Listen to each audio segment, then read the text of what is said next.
இதை பார்க்கும்போது உங்களுக்கு ஒரு விஷயம் தான் தோணும். எஸ், அக்கி அண்ட் பாவ் பாவ் திரும்பவும் வந்துட்டாங்க. இவரை நம்ம ஊர்ல ஆப்பிரிக்கன் வடிவேலுன்னு சொல்லுவாங்க. அவரோட முகமும் கொடுக்கிற ரியாக்ஷனும் வேற லெவல் நமக்கு சிரிப்பா வர வைக்கும். அவரோட உண்மையான பேரு ஒசிட்டா ஐயாம். அவருடைய ஒரு சில படங்களை நம்ம ஆல்ரெடி பண்ணிருக்கோம். பார்க்காதவங்க போய் செக் பண்ணி பாருங்க. அந்த வரிசையில இன்னைக்கும் இவங்க ரெண்டு பேரும் சேர்ந்து கலக்கின ஒரு நைஜீரியன் காமெடி மூவியை பத்தி தான் பார்க்க போறோம். பார்க்கறதுக்கு சீனா கண்ணாடி போட்டுக்கிட்டு கெத்தா டோனி ஸ்டார்க் பாக்கெட்ல இருந்து கீழே விழுந்த பால் பாயிண்ட் பென்னு மாதிரி இருக்கிற இவர் தான் ஓஜா, உலகத்துடைய மிக சிறந்த ஆணழகன். அவரு கூடவே ஒரு ட்ரம் வந்துகிட்டு இருக்குல்ல, அதுதான் ஓஜாவுடைய ஆளு. ரெண்டு பேரும் 10 வருஷமா லவ் பண்றாங்க. டேய், அந்த பையனுக்கே 10 வயசு தான் ஆகும்னு கேட்டீங்கன்னா அதுதான் இல்ல. ஓஜாவுக்கு 29 முடிஞ்சு 30 ஆக போகுது. இப்படி சந்தோஷமா போய்கிட்டு இருக்கிற லவ் லைஃப்ல திடீர்னு ஒரு ப்ராப்ளம் வருது. எல்லாம் அந்த ட்ரம்னால தான். எங்க பாரு ஓஜா, இவ்வளோ நாள் நம்ம ஒன்னா லவ் பண்ணிட்டோம். இதுக்கப்புறம் என்னால லவ் பண்ண முடியாது. நானும் அதுதான் சொல்ல வந்தேன். இதுக்கப்புறம் நம்ம லவ் பண்ண தேவையில்லை, மேரேஜ் பண்ணிக்கலாம். என்ன சொல்ற? எனக்கும் ஓகே தான். ஆனா எனக்காக நீ இது வரைக்கும் என்ன வாங்கி கொடுத்துருக்க? ஒரு வளையல், ஒரு கம்பல், எதுவும் கிடையாது. நீ என்ன மேரேஜ் பண்ணிக்கணும்னா எனக்கு 1 லட்சம் ரூபாய் கொண்டு வந்து கொடுத்தனா அதை நான் என் கண்ணால பார்த்ததுக்கு அப்புறம் நம்ம ரெண்டு பேரும் மேரேஜ் பண்ணிக்கலாம். என்ன சொல்ற? அடிக்கு இருக்கு போயவுள்ள என்கிட்ட இல்லாத காசே கிடையாது. உனக்கு என்ன 1 லட்சம் ரூபாய் தானே வேணும்? அசால்ட்டா கொண்டு வந்துருவேன். அதுக்கு முன்னாடி மாமாவுக்கு கொஞ்சம் முத்தா கொடு. அந்த ட்ரம் மாதிரி இருக்கிற அக்காவும் கொடுக்குறாங்க. ஆஹா ஓஹோ, இதுக்காகவே நான் 1 லட்சம் என்ன 10 லட்சம் கூட கொண்டு வரேன். எனக்கு ஒரு 1 வீக் மட்டும் டைம் கொடு. இப்ப மாமாவை அப்படியே அழகா தூக்கிட்டு பார்க்கலாம். ஒரு வாரம் தானே ஓகேன்னு அந்த லேடியும் ஓஜாவா அப்படியே தூக்கிக்கிட்டே போறாங்க. இந்த ஓஜா நல்லா ட்ரெஸ் பண்ணிருக்கான், கண்ணாடி எல்லாம் போட்டிருக்கான், பெரிய பணக்காரன் நினைச்சா அதுதான் பெரிய தப்பு. சரியான பிச்சைக்காரன், அதையும் தாண்டி சரியான திருட்டு கொட்டை. இப்ப அவன் லவ் பண்ற பொண்ணு வேற 1 லட்சம் ரூபாய் வேணும்னு சொல்லிடுச்சு. ஆனா நம்ம ஆளு கிட்ட 1 ரூபாய் கூட கிடையாது. சரி, என்ன பண்ணி காசு சம்பாதிக்கலான்னு ஓஜா அவனோட ஃப்ரெண்டு கிட்ட ஹெல்ப் கேட்கறான். இந்த ஓஜாவுடைய ஃப்ரெண்டு இருக்கானே, ஐயோ, அந்த வெல்வெட் துணி, பேண்ட், வாயில ஒரு குச்சி, அஞ்சான் சூர்யா மாதிரி, அதுலயும் ஒரு கைய பேண்ட்டுக்குள்ளே விட்டுக்கிட்டு இருக்கான். ஏன்னா பேக்கெட்டு ஓட்ட. இதெல்லாம் பார்த்துட்டு இவனும் பெரிய பணக்காரன் நினைக்காதீங்க. இவனும் ஓஜா மாதிரி பிச்சைக்காரன் தான். இவனோட பேரு அலபா. டே அலபா, என் ஆள் வேற 1 லட்சம் ரூபாய் சம்பாதிக்கணும்னு சொல்லிட்டா என்ன பண்றது? ஏதாவது ஐடியா சொல்லு. மச்சி, என்கிட்ட நிறைய ஐடியா இருக்கு. ஆமா, உங்ககிட்ட தான் பிசினஸ் பிளான் இருக்கு, அதை பண்ண வேண்டியது தானே? அதெல்லாம் விட்டு ரொம்ப வருஷம் ஆயிடுச்சு. இப்ப ஏதாவது ஒரு வழி சொல்லு. டே மச்சி ஓஜா, என்கிட்ட நிறைய பிளான் இருக்கு, அதெல்லாம் நீ பண்ண மாட்டடா. உனக்கு வேலைக்காகாது. வேலைக்காகாதுன்னா போடா. நான் டிரைவர் வேலை செஞ்சாவது 1 லட்சம் ரூபாய் சம்பாதிச்சிருவேன். என்னது டிரைவர் வேலையா? டேய், எந்த வண்டியை ஓட்டுவ நீ? காரு, ஏரோப்ளைன், ஹெலிகாப்டர் எது வேணாலும் ஓட்டுவேன். நீ சொல்றதை கேட்டாலே எனக்கு சிரிப்பு தாண்டா வருது. டே, அதுன்னு வீடியோ கேம் நினைச்சிட்டியா? பிரேக் எல்லாமே கையிலே இருக்கிறதுக்கு. பிரேக் அழுத்தணும்னா உன் கால் அவ்வளவு நீட்டுக்கு இருக்கணும். தம்மா துண்டு கால் வச்சுக்கிட்டு நீ என்ன பண்ணுவ? என்னமோ பண்றேன், என் கால்ல குச்சி கூட கட்டிப்பேன். உனக்கு என்ன? நீ என்ன பாரு, 1 லட்சம் ரூபாய் சம்பாதிச்சு நான் என் ஆளை மேரேஜ் பண்ணல. என் பேர் ஓஜா இல்லடா. சரி ஓஜா, என்கிட்ட ஒரு பிளான் இருக்கு, அதை பண்ணலாமா அப்படின்னு அலபா ஒரு பிளான சொல்றாரு. இங்க பாரு, நான் ரோட்ல சாமி பிடிச்ச மாதிரி ஆடிக்கிட்டே வரேன். நீ பக்கத்துல மோளம் தட்டிக்கிட்டே வா. ரோட்ல வர எல்லார்கிட்டையும் குள்ள சித்தர்கள்னு காசு வாங்கலாம். என்ன சொல்ற?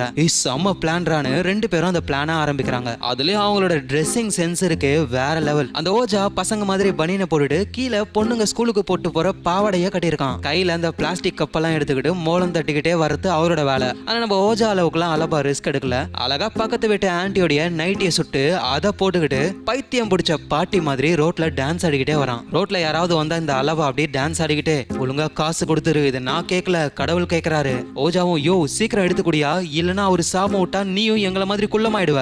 ஆத்தி வேணாண்டா வம்புன்னு எடுத்து கொடுத்துட்டு போய்கிட்டே இருக்காங்க. இப்படியே காசை வசூல் பண்றாங்க. கொஞ்சம் கூட மனசாட்சி இல்லாம ரோட்ல டான்ஸ் ஆடிக்கிட்டே ரெண்டும் வரும் பொழுது அங்க 2 ஆன்டிங்க வராங்க. சீக்கிரம் ஆன்டிங்களா, சாமிக்கு காசு கொடுங்க. பரவச நிலையில இருக்காரு அவரு. அவங்களுக்கும் என்ன பண்றதுன்னு தெரியாம காசை கொடுத்துடுறாங்க. நம்ம ஆளுங்க வாங்கிக்கிட்டே அதை போய்கிட்டே இருக்காங்க. அவங்களும், நான் சின்ன பிள்ளையில இருந்து இந்த ஊர்ல இருக்கேன், இந்த மாதிரி ஆளுங்களை நான் பார்த்ததே இல்ல. பாவம், அதுங்களுடைய ட்ரெஸ்ஸை பத்தியா ஏதோ பைத்தியக்காரங்க போலன்னு அவங்க நினைக்கிறாங்க. நம்ம ஆளுங்களும் கொஞ்சம் கொஞ்சமா கலெக்ஷன் பண்ணிக்கிட்டே போயிட்டு ஒருத்தன் தினுசா இருக்கான். அவங்கிட்ட போய் பிச்சை கேட்கும் போது அவன் ஒரிஜினல் பைத்தியம் போல ஆணு கத்துறான். இதுங்க ரெண்டும் தூக்கி வாரி போடுது, ஓடி வந்துருதுங்க. அது ஒரு கடமை தவறாத பைத்தியம் நினைக்கிறேன். தடுத்தது இவங்களை ஃபாலோ பண்ணி வந்துகிட்டே இருக்கு. இவனுங்களும் அம்மா துண்டு காலை வச்சுக்கிட்டு எங்க ஓடுவானுங்க? ஒரு இடத்துல ஒளிஞ்சுக்கிறாங்க. நல்லவேளை அந்த பைத்தியம் பார்க்கல. ஆனா இருந்தாலும் அந்த ஏரியால ஏதோ சுத்துது. இவங்களும் வெளியே வந்துடுறாங்க. டேய், நம்ம இங்கே இருந்தா கண்டிப்பா அந்த பைத்தியத்துக்கிட்ட மாட்டிப்போண்டா அப்படின்னு பக்கத்துல ஒரு ட்ரக் இருக்கு. வாட அந்த ட்ரக்குள்ள இருக்கிற பொட்டில ஒளிஞ்சுக்கலான்னு 2 பேரும் உள்ள போயிட்டு ஒரு பாக்ஸ்குள்ள ஒளிஞ்சுக்கிறாங்க. அந்த ட்ரக்கோடைய டிரைவர்ஸும் வந்து அப்படியே அந்த ட்ரக்கை ஓடிட்டு போயிடுறாங்க. டேய், நம்ம எங்கடா போய்கிட்டு இருக்கோம்?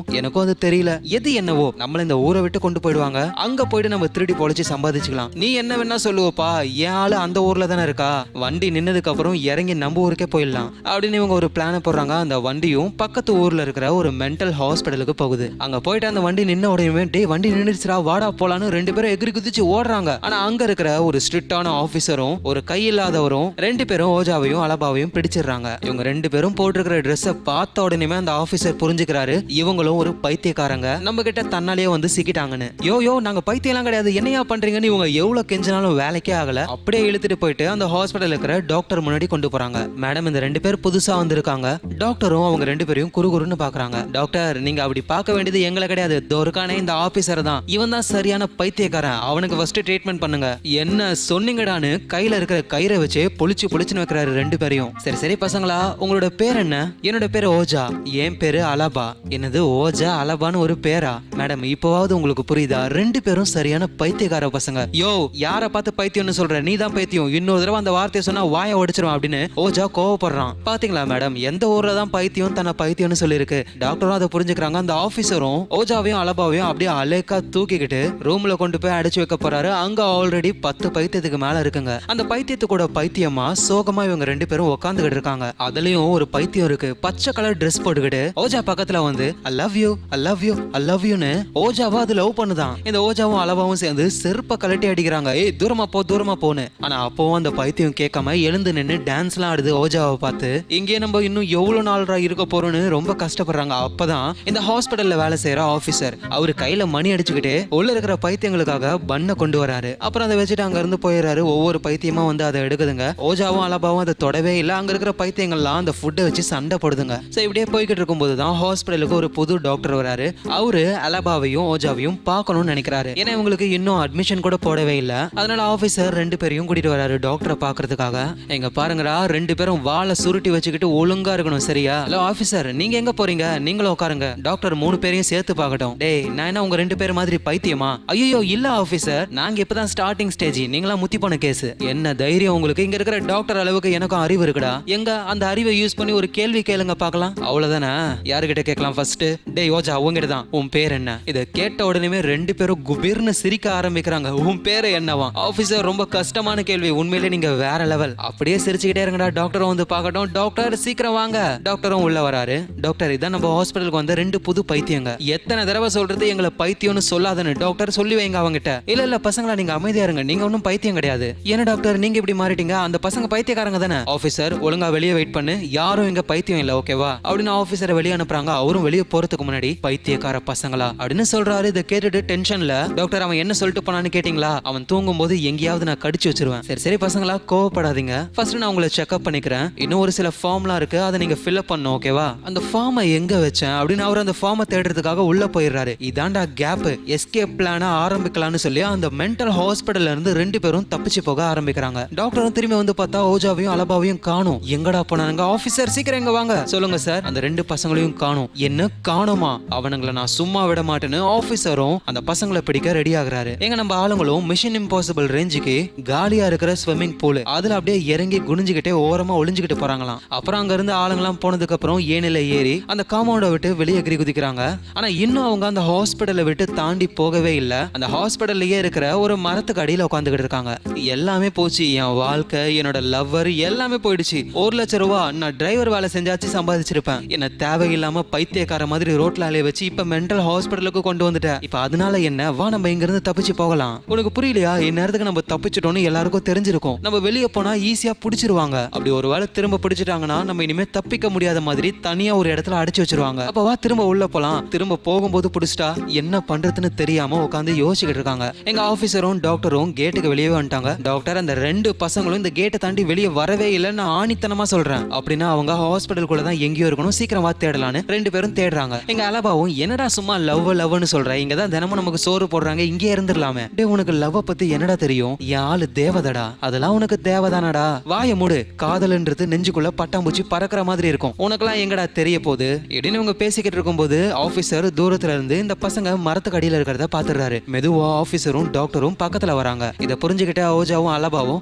கடவுளே எங்களை காப்பாத்துங்க, வாழ்க்கையில் நாங்க ரொம்ப ரொம்ப கஷ்டப்படுறோம், ஆண்டவரே எங்களை எப்படியாவது காப்பாத்துங்க அப்படின்னு ஜெபம் பண்ற மாதிரியே சீன் போடுறானுங்க. பக்கத்துல பக்கத்துல வந்து ஆபீசர் ரெண்டு பேரும் மாட்டிக்கிட்டீங்கடான்னு கழுத்தை பிடிக்கலான்னு போறாரு. ஆனா டாக்டர் தடுக்கிறாரு. பசங்க பாவம் அமைதியான ஒரு இடத்துக்கு வந்து ப்ரே பண்ணிக்கிட்டு இருக்காங்க. அவனுங்களை ஏன் டிஸ்டர்ப் பண்ற? உட்காந்துக்கிட்டு இருக்கிற அவங்கள ஆபீசரும் தூக்குறாரு. அப்பயும் அவங்க நாடகத்தை நிறுத்துற மாதிரியே இல்ல. கடவுளே இங்க இருக்கிற கெட்டவங்க கிட்ட இருந்து எங்களை காப்பாத்து, இவங்களோட பாவத்தை மன்னிக்கணும் ஆண்டவரேன்னு ஜெபம் பண்ணிக்கிட்டே இருக்காங்க. மாட்டினா நல்லா கஞ்சி காசலான்னு இந்த ஆபீசர் நினைச்சாரு. ஆனா இப்போ இந்த ஜெப மேட்டரை போட்டு டோட்டலா எல்லாத்தையும் மாத்திட்டாங்க. ஆபீசரால எதுவும் பண்ண முடியல. சரி சரி வாங்க பசங்களான்னு தோல்ல ஒண்ணு வயித்துல ஒண்ணுன்னு அப்படியே தூக்கிக்கிட்டே போறாரு. அப்புறம் அங்க போயிட்டு டாக்டரும் ஊசி போடுறாரு. ஊசி போட்ட உடனே ரெண்டு பேருக்கும் கேரா இருக்கு. திரும்பவும் ஆபீசர் தூக்கி கொண்டு போய் மென்டலுங்க இருக்கிற அந்த இடத்துலயே போட்டுறாரு. அவ்வளவுதான்டா, இதுக்கு மேல நம்மளால தப்பிக்கவே முடியாதுடா, நீ ஆளை மறந்துரு. இங்கதான் உன்னை லவ் யூன்னு சொல்ற ஒரு பைத்தியம் இருக்கு, அதே மேரேஜ் பண்ணிக்க. ஆமா ஆமா என்ன மேரேஜ் பண்ணிக்கோ வா அப்படின்னு அந்த பைத்தியமும் பக்கத்துல தான் இருக்கு. இப்ப ரெண்டு பேருக்கும் வாயை உடைய போகுது பாரு. ஏய் பைத்தியம் கவனிப்பா, என்ன நடந்தாலும் சரி என் ஆளை நான் விட்டு கொடுக்கவே மாட்டேன், அவ்வளவுதான் நான் மேரேஜ் பண்ணுவேன்னு ஓஜா விடாப்படியா இருக்காரு. இப்படியே கொஞ்ச நாள் போகுது. மென்டல் ஹாஸ்பிட்டலுக்கு ஒரு பாஸ்டர் வராரு. அவரு இங்க இருக்கிற பைத்தியங்களுக்கு எல்லாம் ஜெபம் பண்றேன்னு உள்ள வந்து அவங்க எல்லாரையும் பயம்படுத்திக்கிட்டு இருக்காரு. அதுங்களும் பயந்து போய் பாஸ்டரை கீழே தள்ளி சமயா போட்டு பொழக்க ஆரம்பிக்குதுங்க. இப்பதான் இந்த ஓஜாவும் அலபாவும் சேர்ந்து எல்லா பைத்தியங்களும் கம்முன்னு இருங்கன்னு பாட்டு பாட ஆரம்பிக்கிறானுங்க.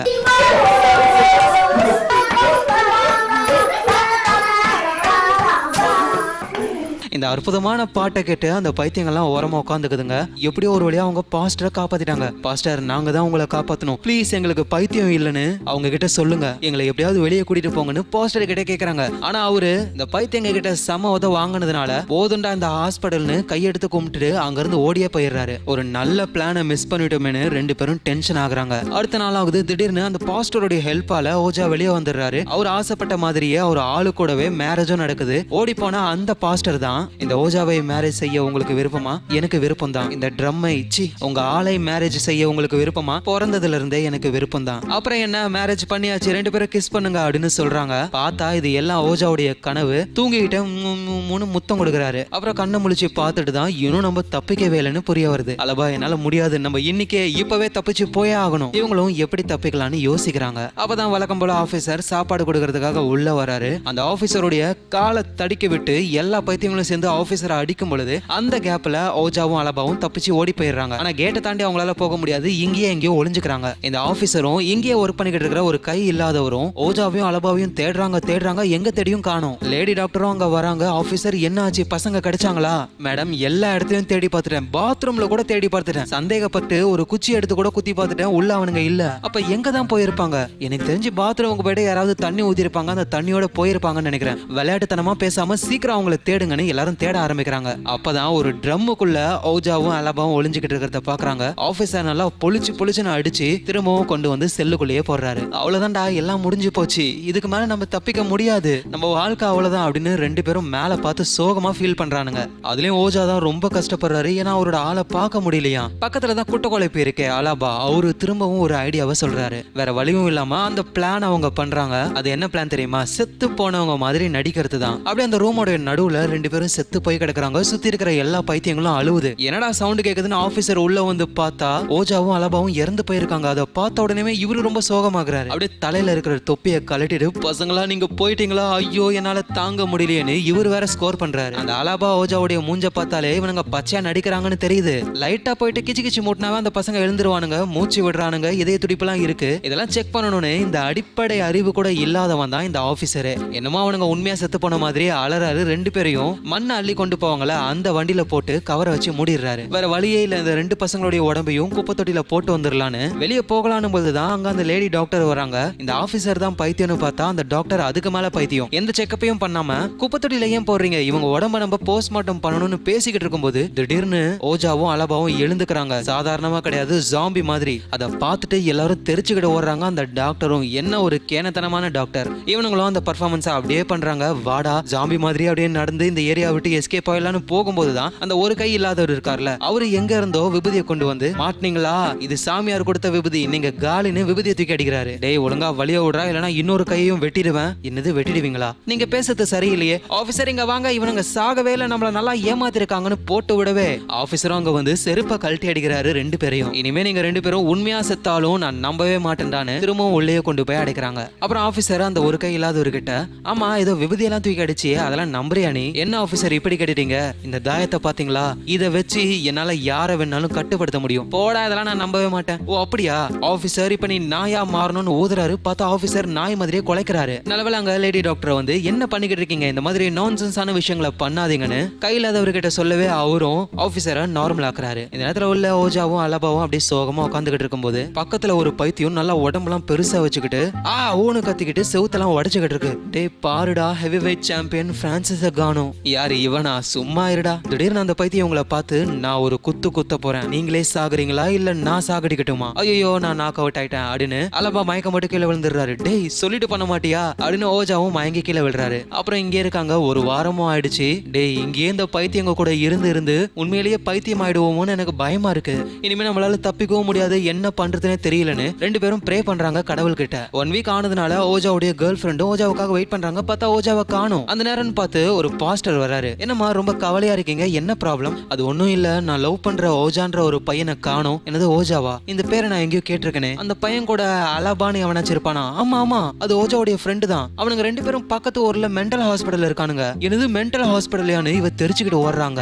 ஓஜாவோட கேர்ள் ஃப்ரெண்ட் ஃபர்ஸ்ட் அந்த மென்டல் ஹாஸ்பிடல்ல ஒர்க் பண்ற ஒரு கை இல்லாதவர் இருக்காருல்ல, அவரை உஷார் பண்ணி அவரு மூலியமா அடுத்த நாளே மென்டல் ஹாஸ்பிடலுக்குள்ள போய் ஓஜாவையும் பாக்குறாங்க. அவரும் என் டார்லிங் என்ன காப்பாத்த வந்துட்டியான்னு ஓடி வராரு. அதெல்லாம் அப்புறம் பாத்துக்கலாம். ஃபர்ஸ்ட் இந்த கோணி பைக்குள்ள போங்கன்னு ஓஜாவையும் அலபாவையும் கோணி பைக்குள்ள வச்சு என்ட்ரன்ஸ் வாசல்ல வச்சிட்டாங்க. அப்புறம் அந்த ட்ரக் ஆபீசர்லாம் இல்லாத சமயமா பார்த்து ஓஜாவுடைய கேர்ள் ஃப்ரெண்டும் அந்த ஒரு கை இல்லாதவரும் கோணி முட்டையை வெளியே தூக்கிட்டு போறாங்க. அதுக்குள்ள இருந்து ஓஜாவும் அலபாவும் வெளியே வராங்க. எப்பாடா ஒரு வழியா தப்பிச்சிடும் டார்லிங், அடுத்த முகூர்த்தத்திலேயே நமக்கு கல்யாணம்னு கத்துறாரு. இந்த இடத்துலயே இந்த படம் முடியுது. இந்த மாதிரி நைஜீரியன் மூவியை பொறுத்த வரைக்கும் பயங்கரமா ட்விஸ்ட் அந்த மாதிரிலாம் இருக்காது. ஆனா இருந்தாலும் நம்ம ஏன் இந்த மூவியை பார்த்தோம்னா அதுல நடிச்ச ஒசிட்டா ஐயாம் தான். டே இவன் குள்ளண்டா குள்ளவாண்டுன்னு கேவலமா பேசியிருக்காங்க. இவரு அந்த கேவலத்தை யூஸ் பண்ணி ஒன்னும் பெரிய ஆள் ஆகல. ஆமா நான் குள்ளம் தான் அப்படி ஃபேமஸ் ஆகாம அவருடைய உண்மையான டேலண்ட்டை காமிச்சாரு. ஒசிட்டா ஐயாமுடைய ஆக்டிங், ஃபேஸ் எக்ஸ்பிரஷன் இதெல்லாம் பார்த்து அவரு குள்ளம் அப்படின்றதையே மறந்து செம்ம ஆக்டர்ரா அப்படின்னு மாறிடுச்சு எல்லாமே. இன்னைக்கு அவரு நைஜீரியாவுடைய ஒரு மில்லியனர். உங்களையும் யாராவது உன்னால முடியாது, நீ இப்படி இருக்க, கேவலம் எப்படி சொன்னாலும் அது ஃப்ரெண்ட்ஸா இருக்கலாம், சொந்தக்காரங்களா இருக்கலாம், யாரா வேணாலும் இருக்கலாம், அதெல்லாம் காதுல வாங்கிக்காதீங்க. உங்க எய்மையும் குறைச்சிடாதீங்க. முடிஞ்ச வரைக்கும் உங்க எய்மை மலையையும் தாண்டி நிலவையும் தாண்டி வானத்துல தெரியுற ஸ்டார்ஸ் அளவுக்கு வைங்க. ஏன் நம்ம எய்ம் அவ்வளவு இருக்க கூடாதா? யார் சொன்னது? இன்னைக்கு நீ வேலைக்கு ஆக மாட்ட அப்படின்னு சொல்றவங்க நாளைக்கு பாத்தியா நான் சொன்னல இவன் வேற லெவல்னு சொல்லுவாங்க. சோ நீங்க என்ன பண்றீங்களோ அதை பண்ணிக்கிட்டே இருங்க. ஒரு நாள் நீங்க நினைச்சது உங்க கையில வந்து சேரும். சோ உங்க மனசுல என்ன தோணுதோ கீழே கமெண்ட் பண்ணுங்க. யாரெல்லாம் சப்ஸ்கிரைப் பண்ணலையோ மறக்காம பண்ணிடுங்க. ஏன்னா நீங்க இன்ஸ்டால ஃபாலோ பண்ணலாம், லிங்க் டிஸ்கிரிப்ஷன்ல கொடுத்துருக்கேன். சோ நாளைக்கு வேற லெவல் மூவில பார்க்கறேன். Lots of love guys.